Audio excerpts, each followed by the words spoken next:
Hi guys, welcome once again to my channel astro Arushi. और मैं हूँ एस्ट्रोलॉजर, टैरो कार्ड रीडर और vastu consultant Arushi. अक्सर हम लोग अपनी भागदौड़ वाली ज़िंदगी में एक ऐसा काम भूल जाते हैं, एक ऐसा इमोशन भूल जाते हैं कि अगर सोसाइटी में किसी को कोई परेशानी है, कोई दुख है, तो हम ये कहकर अपना पल्ला झाड़ लेते हैं कि ये प्रॉब्लम उनकी है, हमारी नहीं है। मैं आज आपको मैंने एक स्टोरी सुनी जो मुझे बहुत इंस्पिरेशनल लगी। मैंने सोचा क्यों ना आप लोगों के साथ शेयर करूं।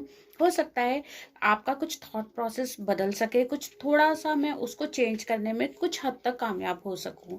ये कहानी है एक चूहे की। एक चूहा जो एक कसाई के घर में रहता था। एक दिन उसने देखा कि कसाई एक चूहेदानी लाया है उस चूहे को पकड़ने के लिए।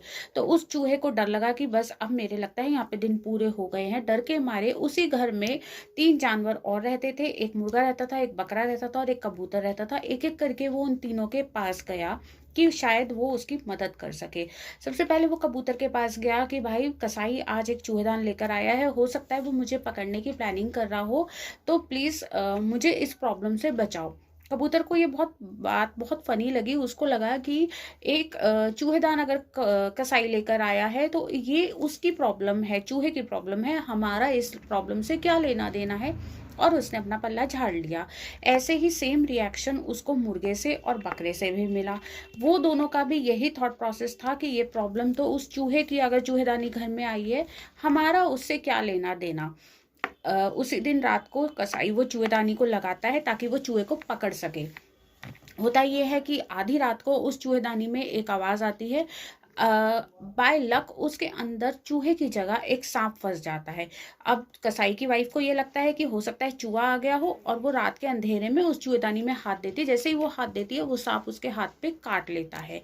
उसको तुरंत हकीम जी के पास लेके जाया जाता है। तो वहां जाकर वो हकीम जी उसको ये बोलते हैं कि भाई, अगर आपको इसकी जान बचानी है तो इसको कबूतर का सूप पिलाना पड़ेगा। अब बारी आती है कबूतर की। उसके घर में एक कबूतर था, तो कसाई उस कबूतर को लेता है, उसका सूप बना देता है और उस बेचारे कबूतर की बलि चढ़ जाती है। अब धीरे धीरे उसकी वाइफ की तबीयत ठीक होने लगती है। तो घर में रिश्तेदार आना शुरू हो जाते हैं उसका हालचाल पूछने के लिए। जब रिश्तेदार आते हैं तो उस मुर्गे का नंबर लगता है। उस मुर्गे को पकाया जाता है उन रिश्तेदारों के आने की खुशी में। तो उस बेचारे मुर्गे की भी बलि चढ़ाई चली जाती है।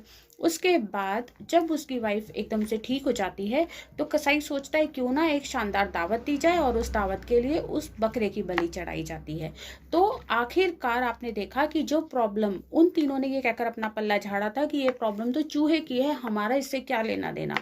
तो समाज में कभी भी हमें ये सोचकर नहीं रहना चाहिए कि ये प्रॉब्लम एक पर्टिकुलर पर्सन की है, एक पर्टिकुलर कम्युनिटी की है, या एक पर्टिकुलर संगठन की है। जो भी प्रॉब्लम होती है, जो भी तकलीफ होती है, जो भी दुख होता है, वो हमेशा साझा होता है और कहीं ना कहीं हमको भी वो चीज़ें अफेक्ट कर सकती हैं। तो अगर हम किसी की मदद कर सकते हैं किसी भी रूप में, तो हमें उसकी मदद के लिए आगे जरूर आना चाहिए। कभी ये कहकर अपना पल्ला नहीं झाड़ना चाहिए कि उसकी प्रॉब्लम से हमें क्या लेना देना है। क्योंकि देखिए, मुसीबत कभी भी पूछकर या बताकर नहीं आती। मुसीबत कब किसके घर आ जाए, कब किसको पकड़ ले। तो हमेशा अगर आप किसी के लिए कुछ कर सकते हैं, अगर आपको ऊपर वाले ने ये सक्षम बनाया है कि आप किसी के काम आ सके, तो जरूर आइए।